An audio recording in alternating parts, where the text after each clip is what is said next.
বেশি ভালোবাসলে প্রত্যেকটা মানুষ ঠিক এইরকমই করে। আপুটি দরজা টোকাচ্ছে, খুলে বলল এসে গেছো? বলল হ্যাঁ ম্যাডাম চলে আসছি। তারপরে বলল আসো ভিতরে আসো। ভিতরে যেয়ে দেখেন ঘর মুছতেছে, আর এদিকে তার হাজবেন্ডের সাথে রোমাঞ্চকর কিছু মুহূর্ত কাটাইতেছে। আর এদিকে এই আপুটি টের পেয়ে সে মুখে মুচকি হাসি দিচ্ছে, কি তাদের ভালোবাসা তাই না? আর বলল আপা কাজটা হয়ে গেছে, আমাকে কিছু পয়সা দেন, আমি চলে যাব। যখন পয়সা চাইলো তখন বলল আচ্ছা ঠিক আছে একটু দাঁড়াও, তখন টাকাটা দিয়ে দিচ্ছি।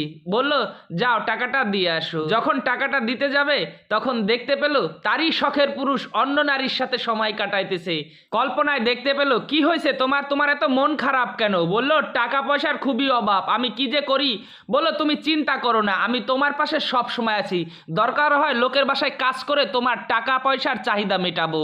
আর সেই পুরুষ আসছে অন্য নারীর সাথে সময় কাটাইতে, আর এই শখের পুরুষকেই সেই নারী আসছে তার অন্যের বাসায় কাজ করে তার টাকা পয়সার যোগান দিতে। হাইরে শখের পুরুষ, ভালোবাসার এই মূল্য।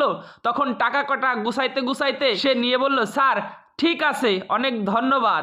তখন সেই মেয়েটি তার স্বামীকে ভিতরে নিয়ে গেল, আর সে চোখের পানি মুছতে মুছতে বাসায় চলে গেল। হায় আল্লাহ আমি কি করলাম, এই শখের পুরুষের জন্য আমি মানুষের বাসায় বাসায় কাজ করে তার টাকা যোগান দিচ্ছি। সত্যি পৃথিবীতে যাকে বেশি ভালোবাসবেন সেই আপনাকে বেশি কষ্ট দিবে।